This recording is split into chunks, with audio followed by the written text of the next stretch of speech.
마가복음 1장 9절부터 13절까지의 말씀입니다. 제가 봉독하겠습니다. 개정성경입니다.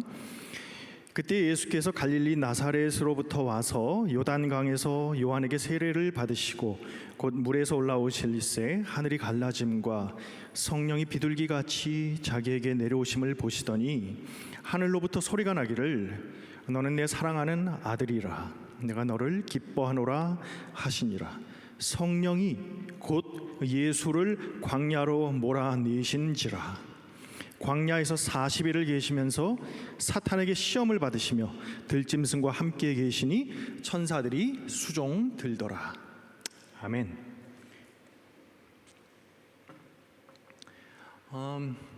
여러분, 복음서 가운데 제일 먼저 쓰여진 복음서는 마가복음이었을 것이라고 제가 말씀을 드렸습니다.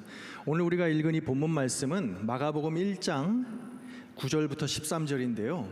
그러니까 여러분, 성경 가운데 예수님에 관한 언급 중에 가장 먼저 기록되어 있는 마가복음, 그것도 마가복음의 1장 제일 앞부분이죠. 오늘 우리가 읽은 이 본문 말씀은 예수님의 공생애가 시작되던 바로 그 순간을 묘사하고 있는 말씀입니다. 그러니까 신약 성경, 아니 우리 인류에게 주어진 예수님에 관한 언급 가운데 가장 최초의 기록이라고 해도 과언이 아닌 그런 말씀인 것이죠. 그러니까 참 중요한 말씀입니다. 그리고 생각해 보세요. 이 이야기가 어떻게 우리에게 전해지게 되었을까요? 마가라는 이가 이것을 기록했죠. 그런데 마가는 이 이야기를 어떻게 알았을까요? 여러분, 누군가 마가에게 이야기해 줬기 때문에 마가가 이야기를 마가복음서로 쓰지 않았겠습니까? 이 이야기의 소스는 바로 예수님 자신이셨을 것입니다. 왜냐하면 광야에 40일을 계시는 그 동안에 그 광야에서는 예수님 혼자 계셨거든요. 예수님이 12제자가 함께 있었던 것이 아닙니다. 광야에 예수님 혼자 40일 동안 계시면서 사탄으로부터 시험을 받으시고 금식하시고, 그죠? 예수님께서 그 이야기를 언젠가 훗날 제자들에게 들려주셨고, 또 제자들은 그 이야기를 마가에게 또 다른 이들에게 전승하였던 것이겠죠. 왜 예수님은 이 이야기를 제자들에게 말씀해 주셨을까요? 왜냐하면 이 이야기가 굉장히 중요한 신학적인 의미를 담고 있기 때문입니다. 제가 이번 수양회 기간 동안에서 말씀을 전하면서 계속해서 말씀드렸던 것 중에 하나가, 예수님께서 이 땅에 오셔서 하셨던 그 많은 행위들을 가만히 보면 구약 성경에 우리 인간들이 망가진 지점을 고쳐주시기 위해서, 반전시키기 위해서, 회복시키시기 위해서 구약에서 망가졌던 그 사건을 회복시키는 그런 의미로 예수님께서 많은 일들을 행하셨다고 그렇게 말씀을 드렸어요. 그죠? 여러분, 우리 인간이 참 치명적으로 망가졌던 그 장면, 그것이 창세기 3장에 기록이 되어 있죠. 창세기 3장 6절에 아담과 하와가 선악과의 열매를 기억하십니까? They took and they ate. 따 먹은지라. 거기에서부터 주의 역사가 시작이 된다고 말씀을 드렸는데, 그 에덴 동산에는 그 기원을 성경은 구체적으로 언급하고 있지 않지만 유혹하는 자가 있었다고 그렇게 이야기를 합니다. 그죠? 그 유혹하는 자가 어디서부터 왔는지 성경 구체적으로 언급하고 있지 않아요. 그렇지만 그 유혹하는 자가 아담과 하와에게 이 선악과의 열매를 하나님께서 정녕 먹지 말라고 하시더냐? 이 열매를 먹으면 너희가 아마 하나님처럼 될지도 모를걸. 그래서 그것을 하나님께서는 먹지 말라고 명하신 것이 아닐까? 먹어봐. 먹어도 괜찮아. 먹으면 너희가 하나님처럼 될 거야. 유혹하는 자가 있었다는 것입니다. 그 유혹하는 자의 그 유혹에 넘어가서 죄의 역사가 시작이 되었던 것을 창세기 3장은 기록하고 있죠. 우리 모든 인간들에게 가장 아주 치명적인 그런 사건이었습니다. 예수님께서 이 땅에 오셔서 공생애를 시작하시면서 바로 그 사건을 염두에 두고 계셨던 것은 아닐까요?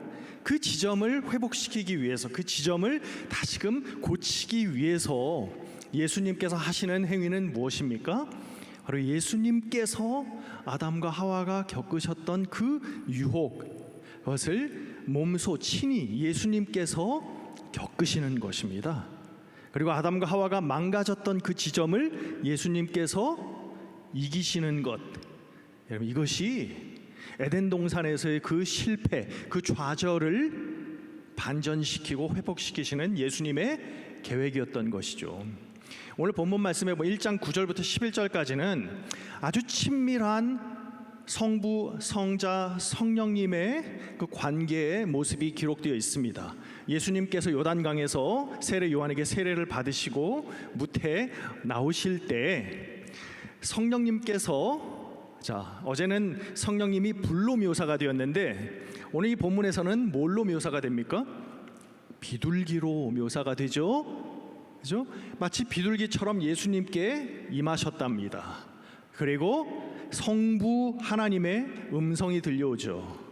예수님을 향한 사랑의 고백입니다. 너는 내 사랑하는 뭐예요? 아들이야. 내가 너를 기뻐하노라. 그렇게 말씀하십니다. 그러니까 여러분 보십시오. 성부와 성자와 성령의 너무나도 친밀하고 다정한 그러한 관계의 모습이 오늘 본문 말씀에 아주 훈훈하게 기록이 되어 있습니다. 바로 그런데 창세기 이제 12장에 가서 이야기가 반전이 되죠. 그러한 예수님을, 아버지께서 그토록 사랑하시고 기뻐하시는 그 아들 예수님을 성령님께서 광야로 내모신지라, 그렇게 기록이 되어 있습니다. 여러분 생각해 보세요. 정말 하나님이 예수님을 사랑하시고 기뻐하신다면 예수님을 광야와 같은 그런 척박한 장소로 인도하지 않으셔야 되는 것 아닙니까? 광야는 어떤 곳입니까? 결핍의 장소입니다. 그죠? 사람들이 먹고 사는데 필요한 모든 것들이 궁핍한, 결여되어 있는 그러한 장소인 것이죠. 물이 없습니다. 먹을 것도 없습니다. 뜨거운 뙤약볕이 내려 쬐는 그런 사람이 살기에 적합하지 않은 그런 장소, 그 광야로 다른 누구도 아닌 성령님께서 예수님을 내모르셨다는 것입니다. 여러분, 우리 하나님은 어떤 분이시냐면 당신의 사랑하는 사람들, 당신이 기뻐하는 자들을 이처럼 광야로 내모시는 하나님이십니다. 하나님은 결코 당신의 사랑하는 사람들을 편안한 곳, 안락한 곳, 안주하기 쉬운 곳, 컴포트 존으로 이끄시는 하나님이 아니시고, 불편하고 결핍되고 그러한 광야와 같은 곳으로 당신의 사랑하는 사람들을 인도하시는 하나님이십니다. 여러분이 만약에 지금 내가 광야에 있는 것과도 같은 그런 느낌을 가지고 계시다고 한다면 여러분 오히려 기뻐하십시오. 하나님께서 당신을 사랑하신다는 반증입니다. 왜 그럴까요? 자, 광야에서 40일을 계시면서, 40 하면 구약에 어떤 사건이 떠오릅니까? 자, 시간상 제가 그냥 스킵할게요. 출애굽 광야의 40년이죠. 그것을 축소해서 예수님께서 경험하고 계시는 것인데, 성령님께서 예수님을 광야로 내모신지라 거기에서 사탄에게 뭐라고 되어 있습니까? 시험을 받으셨더라, 그렇게 되어 있어요. 그런데 여러분, 이 신약 성경에서 이 시험이라고 번역되어 있는 그 단어가 헬라어 원문에 보면, 여러분 신약 성경이 헬라어로 쓰여져 있으니까, 그죠? 헬라어로 페라즈모스라고 하는 단어입니다. 오케이? 여러분 이거 기억할 수 있으면 좋겠어요. 페라즈모스라고 하는 단어인데 이게 참 중요한 영적인 원리를 담고 있는 단어입니다. 자, 이 페라즈모스라고 하는 단어는요, 다른 언어로 번역이 될 때 여러 가지 다른 단어로 번역이 되는 단어입니다. 여러분, 이게 고대 언어일수록 한 단어가 여러 가지 뜻을 내포하고 있는 경우가 많습니다. 왜냐하면 고대 언어일수록 아직 어휘가, 보캐블러리가 구체화되지 아니하고 전문화되지 않아서 단어 하나 가지고 여러 뜻을 표현하는 그런 경우가 많았던 것이죠. 우리 한국말도 예를 들어서 밤 그러면 밤이 여러분 뭡니까? 그냥 제가 밤 컨텍스트 없이 밤이라고만 말하면 나이트타임이 될 수도 있고 또 추석에 먹는 체스트넛가 될 수도 있죠. 그죠? 그럼 제가 그냥 밤이라고만 하면 그것이 나잇인지 체스트넛인지 알 수 없어요. 중요한 건 뭡니까? 컨텍스트죠. 어떤 문맥에서 제가 이야기를 하는가. 어제 밤에 먹었던 그 밤 정말 맛있지 않았어? 그렇게 말하면 그 밤이 그 밤이고 그 밤이 그 밤인지 우리가 알게 되지 않습니까? 마찬가지로 언어가 오래된 언어일수록 아직 덜 발전했기 때문에 단어 하나가 3개, 4개, 5개, 6개 다양한 의미를 가지고 있는 경우가 많다는 것이죠. 오케이? 데피니션 하나마다 단어 하나가 아직 생기기 이전이었다는 것입니다. 자, 페라스모스도 마찬가지예요. 여러 가지 뜻을 가지고 있는데 첫 번째는 시험, 테스트. 자, 두 번째는 유혹, temptation이라는 의미를 가지고 있습니다. 더 정확하게 말씀드리자면 마치 동전의 양면처럼 어떤 한 사건이 시험이 될 수도 있고 유혹이 될 수도 있는 그 이중적인 잠재성을 동시에 지니고 있는 상태를 일컫는 말입니다. 좀 어렵죠? 오케이? 좀 이따 다시 더 잘 설명을 할게요. 세 번째 의미가 있는데 이게 참 중요한데요. 이 페라스모스의 세 번째 의미는 우리가 살면서 맞닥뜨리게 되는 삶의 모든 해프닝들을 의미합니다. 우리가 겪게 되는 모든 일상의 사건들, 크고 작은 사건들을 의미한다는 것입니다. 오케이? 지금 우리가 이렇게 사상명 비전교회 청년부 예배 앉아 있는 이 사건, 주일 예배를 드리고 있는 이 사건도 하나의 페라스모스입니다. 여러분이 지금 110 프리웨이를 운전하고 있다면 그 시간이 여러분에게 지금 일어나고 있는 하나의 해프닝, 그 시간이 여러분의 페라스모스입니다. 그러니까 지금 여기 here and now 우리가 experience하고 있는 그 모든 행위, 사건, 그것이 페라스모스라는 거예요. 오케이? 자, 여기까지 이해가 되셨죠? 자, 그러면 이 페라스모스가 이제 다른 언어로 번역이 될 때, 자, 뭐 영어 성경, 독일어 성경, 뭐 스페니시 성경, 한국어 성경으로 번역되지 않습니까? 그런 때 이 페라스모스를 시험으로 번역할 것인지 유혹으로 번역할 것인지 어떻게 알 수 있을까요? 이 페라스모스를 하는 주어가, 주체, 서브젝트가 누구인지를 보면 알 수 있습니다. 그러니까 문맥이 중요하다는 것이죠. 아까 말씀드린 것처럼 어젯밤에 먹었던 그 밤처럼 컨텍스트를 알면 이 페라스모스가 시험인지 유혹인지 번역할 수 있는 힌트를 얻을 수 있다는 것이죠. 자, 여러분, 시험은 누가 하는 겁니까? 하나님이 하시는 것입니까? 사탄이 하는 겁니까? 제가 스티커가 지금 안 가져와가지고 시상도 벌써 끝났고, 시험은 하나님께서 하시는 것입니다. 오케이? 유혹은 하나님이 하시는 것입니까? 사탄이 하는 겁니까? 사탄이 하는 것입니다. 자, 시험은 하나님께서 하시는 것이기 때문에 페라스모스 하는 이가 하나님이시면 시험으로 번역하고, 페라스모스 하는 이가 사탄 마귀이면 유혹으로 번역한다는 것입니다. 자, 그러면 하나님께서는 왜 우리를 페라스모스, 시험하시는 걸까요? 그 시험을 통해서 우리의 faith를, 우리의 믿음을 prove 하시고, 더 나아가서 그 증명된, 그 prove된 그 믿음을 더욱더 improve, 더 강화시켜 나가고자 하시기 때문에 우리를 시험하시는 것입니다. 오케이? 그러니까 시험은 좋은 것입니까? 나쁜 것입니까? 시험의 결과대로 된다면 우리에게 유익을 가져오는 것이죠. 그죠?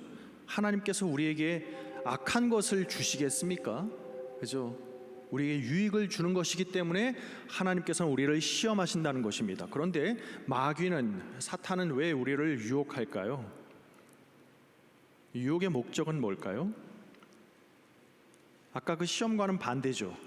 우리의 믿음을 망가뜨리고 파괴시키고 어그러뜨려서 하나님과의 관계를 망가지게 하고, 또 내 주변 이웃과의 관계를 망가뜨리고, 또 환경과 자연과 나라는 존재의 관계를 망가뜨리고, 또 더 나아가서 나와 나 자신과의 관계를 망가뜨리는, 그것이 바로 사탄이 우리를 유혹하는 목적입니다. 오케이? 자, 그러면 여러분, 하나님께서 우리를 시험하시고 사탄 마귀가 우리를 유혹하는데, 자, 세 번째 의미 기억하시죠? 우리가 살면서 맞닥뜨리게 되는 모든 삶의 해프닝들, 사건들이라고요. 여기서 한번 주기도를 한번 우리가 생각해 보면 좋겠습니다. 참, 주기도가 정말 이런 기도가 또 있을까? 정말 알면 알수록 놀라운 기도가 주기도인 것 같아요. 우리 예수님께서 가르쳐 주신 기도니까 이거보다 더 좋은 기도가 어디에 있겠어요? 자, 주기도 여러분 다 우리가 늘 암송하지 않습니까? 예배 마칠 때도 우리가 이제 다 같이 주기도로 예배를 마치겠습니다, 그럽니다. 그런데 우리가 늘 입에 달고 사는 이 주기도에 우리가 의미를 바로 알고 기도해야 되지 않겠습니까? 근데 주기도에 6개 청원으로 구성이 되어 있는데, 그 마지막 청원이 뭡니까 여러분? 주기도의 6번째, Lead us not into 뭐예요? test입니까? 아니요. Lead us not into temptation, but deliver us from the evil one 이잖아요. 우리 한국어로는 어떻게 번역을 하고 있습니까? 우리를 시험에 들게 하지 마시오며 다만 악에서 구하시옵소서. 영어 성경은 temptation으로 번역하고 있어요. 근데 우리 한국어 성경은 시험으로 번역하고 있습니다. 자, 이 주기도에도 페라스모스라고 하는 그 단어가 쓰여져 있어요. 근데 왜 우리는 시험으로, 영어 성경은 템테이션으로 번역하고 있는 걸까요? 여러분, 아메리칸 바이블 소사이티가 맞는 걸까요? 대한성서공회가 맞는 걸까요? 네? 어느 번역이 옳은 걸까요? 어느 번역이 그럼 틀린 걸까요? 자, 만약에 영어 성경이 번역하고 있는 것처럼 템테이션으로 번역하면 어떻게 될까요? 하나님, 우리를 유혹하지 말아주세요. 다만 악에서 건져주세요. 자, 그런 뜻이 된다면 야고보서 1장 13절에 보면 시험과 유혹과 관련하여 우리가 잘 알고 있는 말씀이 있습니다. 하나님은 우리가 페라스모스를 당할 때 우리가 하나님으로부터 유혹받는다 하지 말지니, 하나님은 친히 어느 누구로부터도 유혹당하지 아니하실 뿐더러 그 누구도 유혹하지 아니하시느니라. 그죠? 그러니까 여러분, 하나님은 아무리 우리가 하나님께 천일 기도를 하고 백일 기도를 하고 하나님 우리를 제발 유혹하여 주시옵소서라고 기도해도 하나님은 하나님의 속성상 우리를 유혹하시는 분이 아니세요. 그죠? 유혹은 하나님께서 하실 수 없는 것입니다. 자, 그러면 주기도에 왜 우리가 아무 소용없이 하나님 우리를 유혹하지 말아주세요, 어차피 하나님 우리 유혹하지 아니하시는데, 그럼 그런 기도는 불필요한 기도가 되는 거 아닙니까? 그죠? 그러면 영어에 Lead us not into temptation, 이것은 잘못된 번역 아닐까요? 그러면 우리 한국어 번역이 옳은 걸까요? 하나님 우리를 시험하지 말아주세요, 다만 악에서 건져주세요, 이렇게 기도하는 것이 맞다면 그건 어떤 의미가 될까요? 하나님은 하나님의 속성상 하나님의 기쁜 뜻으로 우리를 시험하시는 하나님이십니다. 시험을 통해서 우리를 더욱더 성장케 하시고 성숙케 하시는 하나님이시거든요. 그런 하나님께 왜 우리가 하나님 우리를 시험하지 말아주세요, 이것은 마치 하나님 우리를 성장케 하지 말아주세요, 우리를 그냥 leave us alone, 그냥 여기서 딱 그냥 여기 안주하게 해주세요, 저는 여기가 딱 좋아요, 그냥 우리를 마도하지 마세요, 우리를 사랑하지 말아주세요, 그렇게 기도하는 거나 마찬가지죠. 그러면 여러분, 이 딜레마를 어떻게 해석하면 좋을까요? 우리 다수결로 결정할까요? 자, 시험파, 유혹파 한번. 자, 여기서 또 손을 드시는 분들은 아무튼, 자, 그래서 여러분, 주기도의 6번째, 이 중요한 이 주기도에서도 마지막 이 펀치라인에 해당하는 이 클라이막스에 해당하는 이 기도, 예수님께서 왜 우리에게 이걸 기도하라고 하시는 걸까요? 다음과 같은 의미가 있습니다. 한번 들어보세요. 페라스모스의 세 번째 의미 뭐라고 말씀드렸습니까? 우리가 살면서 맞닥뜨리게 되는 모든 삶의 해프닝, 사건들이라고 그랬죠. 근데 그 사건들은 시험이 될 수도 있고 유혹이 될 수도 있는 동전의 양면처럼 이중적인 잠재성을 가지고 있다고. 자, 그러면 이 주기도의 6번째 청원은 다음과 같은 의미가 됩니다. 들어보세요. 하나님, 지금 우리 앞에 페라스모스가 놓여 있습니다. 제가 지금 맞닥뜨리고 있는 이 페라스모스가 사탄 마귀가 의도하는 유혹으로 변질되지 않게 하옵시며 바라옵건대 다만 하나님께서 의도하시는 시험으로 승화될 수 있도록 우리를 악에서부터 건져 주시옵소서. 여러분, 그런 의미가 된다는 겁니다. 오케이? 자, 그러면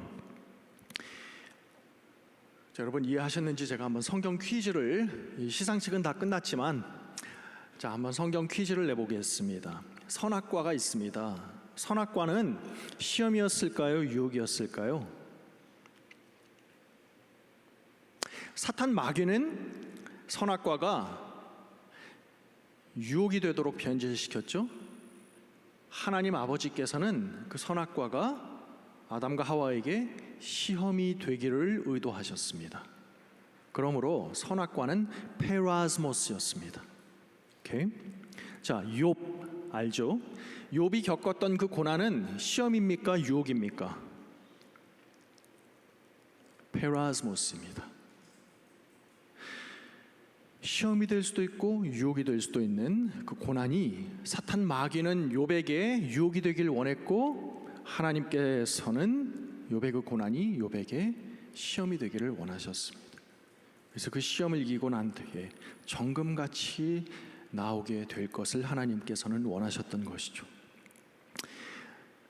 하나님께서는 당신의 사랑하는 사람들을 성경에 보면 끊임없이 시험하셔 왔습니다. 아브라함도 하나님께서 시험하셨죠. 다니엘도 시험하시고요, 욥도 시험하시고, 사무엘도 시험하시고, 예레미야도 시험하시고, 에스겔도 시험하시고, 예레미야도 시험하시고, 바울도 시험하시고, 베드로도 시험하시고, 그죠? 하나님은 시험을 통해서 우리의 믿음을 성장시키시는 하나님이십니다. 자, 그렇다면 이 영적인 원리를 오늘날 우리에게 한번 적용시켜 봅시다. 제가 목회할 때 60대 한 66세, 67세 두 분을 제가 압니다. 두 분의 장례를 제가 치렀어요. 두 분이 암 선고를 받았습니다. 똑같은 암인데 한 분은 정말 평상시에 믿음 생활 잘 하시던 그런 분이셨어요. 미국 와서 아주 사업도 성공적으로 얼마나 잘하셨는지 몰라요. 집도 어마어마하게 크고 자녀들도 뭐 다 세상 기준으로 다 잘 됐어요. 돈도 많아요. 교회에서 봉사도 많이 해. 모태신앙이에요. 정말 뭐 남부러울 게 없어. 그런데 이분이 암 선고를 받으시고 하나님을 원망하기 시작합니다. 하나님, 내가 하나님께 어떻게 나한테 이러실 수 있습니까? 다른 사람도 아니고 정말 제가 얼마나 하나님께 열심히 섬기며 이렇게 살아왔는데 어떻게 제가 이런 병에 걸릴 수가 있습니까? 그러면서 하나님과의 관계가 참 삐걱거리기 시작했습니다. 마지막 임종 예배 드리는 순간까지 그분은 하나님을 원망하는 마음을 지우지 못한 채 그렇게 제가 장례를 집례하게 되었어요. 그 장례 집례하면서 제가 참 마음이 참 불편했습니다. 또 한 분은 정말 이분은 믿음 생활 잘 안 했어요. 그냥 1년에 한 2번 정도 교회 나오시고, 와이프가 권사님이신데 그분은 권사님은 열심히신데 오면은 맨날 늘 뒤에 앉아 계시고, 그냥 그랬던 분이에요. 이렇게 그런데 도저히 예수를 믿을 것 같지 않던 이분이 암 선고를 받으시고 사람이 이렇게 참 변하더라고요. 그러면서 그때부터 자신의 삶을 돌아보면서 하나님을 찾기 시작합니다. 짧은 시간이었지만 그 짧은 기간 동안 열심히 하나님을 찾고, 그리고 하나님과의 관계가 회복되어 그분의 임종 예배를 제가 드리고 함께 찬양하면서 마지막 임종 예배 드렸던 기억이 납니다. 그분의 장례 예배를 제가 집례하면서 정말 기쁘게 흐뭇하게 장례 집례를 했었던 기억이 납니다. 여러분, 똑같은 불치의 병이 시험입니까, 유혹입니까?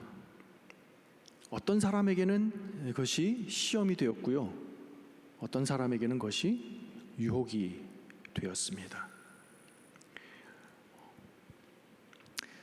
돈이 많은 것은 여러분 시험일까요, 유혹일까요?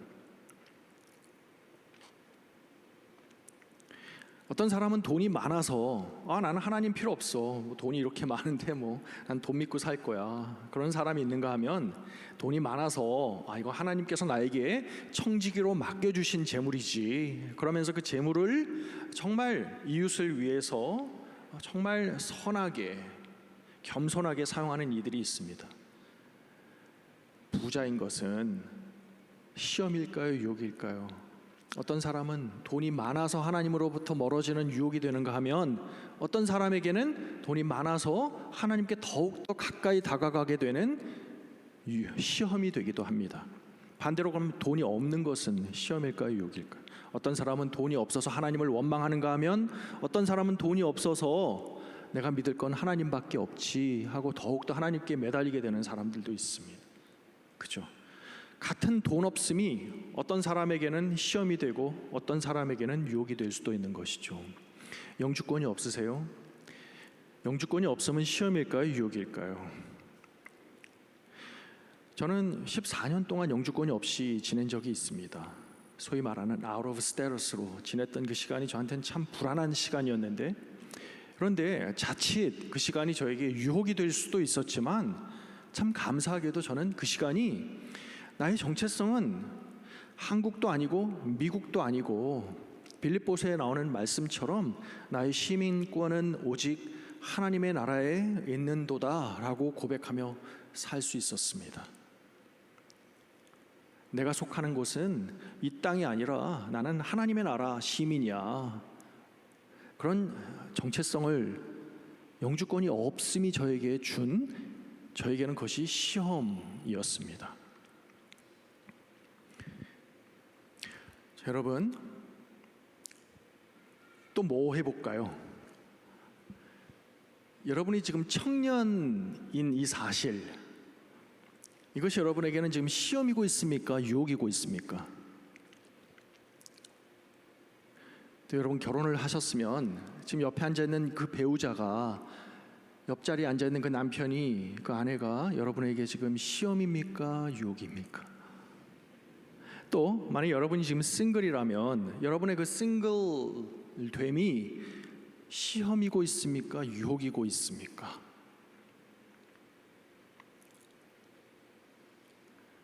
여러분의 건강 상태가 여러분에게 시험이고 있습니까, 유혹이고 있습니까? 그렇죠? 다행인 것은 우리가 맞닥뜨리는 모든 사건이 우리에게 시험이 될 수도 있고 유혹이 될 수도 있는 50-50 찬스, 우리는 질 수도 있고 이길 수도 있는 50대 50의 그런 갬블링 같은 삶을 살고 있는 것이 아닙니다. 왜냐하면 우리 안에 성령님께서 내주하고 계시기 때문에. 여러분, 성령님을 우리가 보혜사, 성령이라고 그러잖아요. 보혜사가 무슨 뜻이에요? The advocate, advocate입니다. 그게 뭐예요, advocate이? 마치 변호사처럼 우리를 위해서 변호하여 주시는 분, 우리를 위해서 대신 중보하여 주시는 분이십니다. 내가 하나님께 어찌 기도해야 될 바를 모를 때조차도 성령님께서 나를 위해서 내 안에서 대신 기도하신다는 것입니다. 중보자, intercessor, 성령님이십니다. 그 성령님이 나를 위해서 뭘 기도할까요? 하나님, 지금 이 사람이 잘 되게 해주세요. 비즈니스 잘 되게 해주세요. 건강하게 해주세요. 테슬라 한 대 뽑게 해주세요. 이런 기도하고 계실까요? 성령님? 아니요. 성령님께서 우리 위해서 기도하는 것은, 성부여, 지금 이가 겪고 있는 이 페라스모스를 아십니다. 이 페라스모스가 사탄 마귀 유혹하는 유혹으로 변질되지 않게 하옵시고, 그래서 하나님으로부터 멀어지는 계기가 되지 않게 하시고, 이 일을 통해서 더욱더 하나님께 가까이 다가가는 시험으로 승화될 수 있게 하옵소서. 성령님께서 우리를 위해서 그것을 지금 중보하고 기도하고 계시다는 거예요.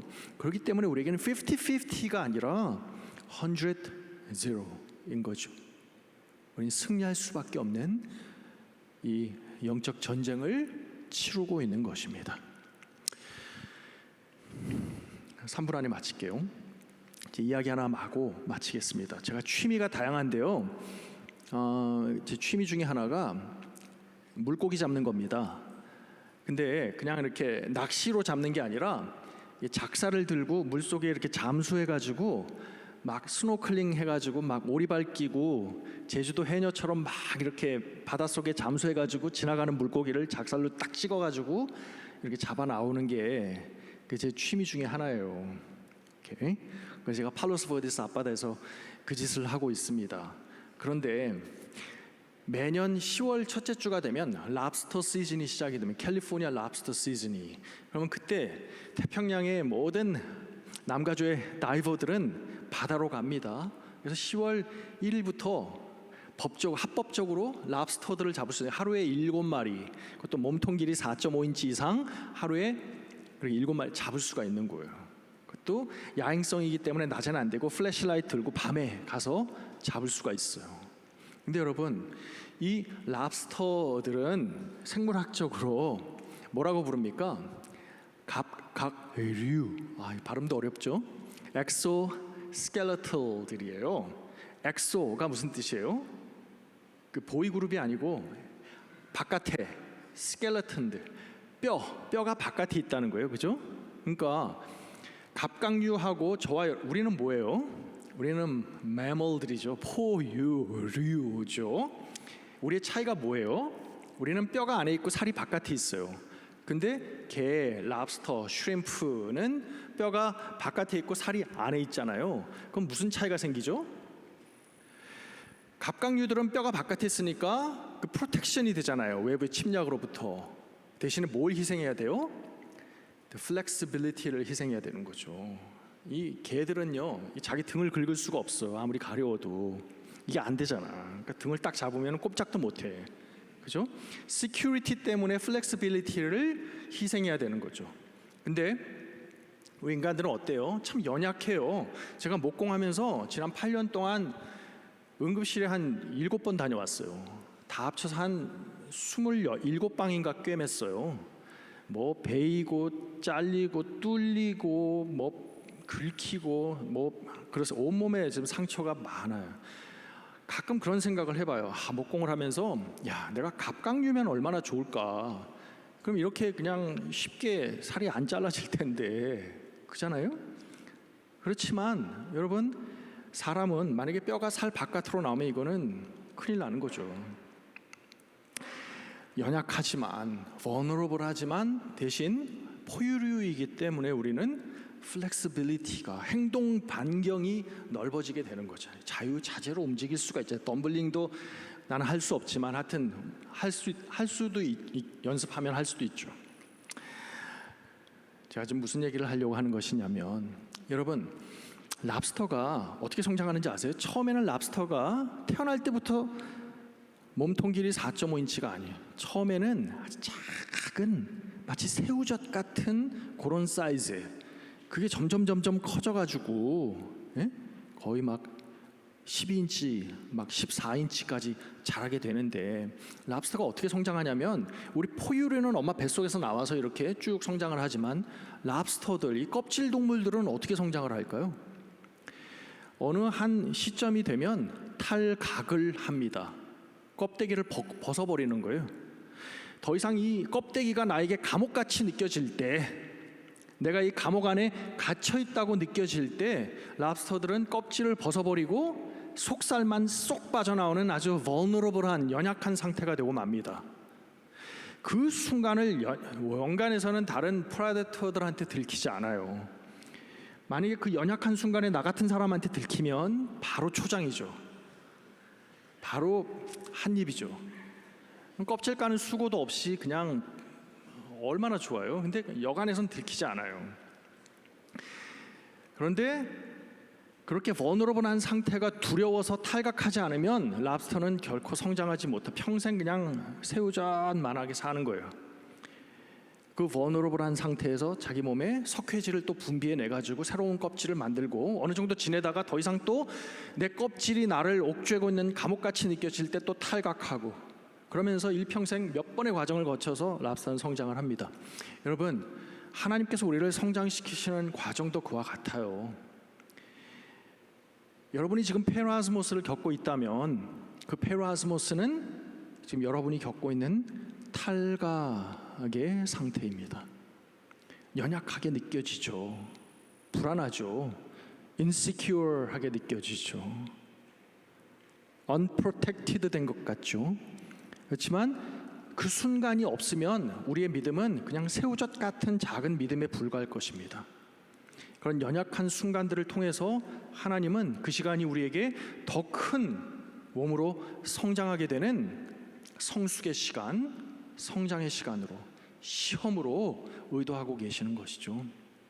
여러분, 저는 여러분들이 어떤 페르아스모스를 겪고 있는지 알지 못하지만 여러분은 알고 계시죠? 우리 하나님도 알고 계십니다. 여러분, 바라옵기는 지금 여러분이 겪고 있는 그 시간이 사탄 마귀 의도하는 유혹으로 변질되지 아니하고 우리 하나님 의도하시는 시험으로 승화될 수 있기를, 그리하여 하나님과의 관계가, 또 이웃과의 관계가, 여러분 자신과의 관계가, 또 이 세상 자연과 환경 세계, 이 피조 세계와의 관계가 더욱더 강화되고 더욱더 견고해지고 단단해지는 그러한 하나님의 사람으로 여러분 탈각해 나아가는, 성숙해 나아가는 여러분 모두가 되시기를 우리 예수님의 이름으로 축원드립니다. 기도하겠습니다.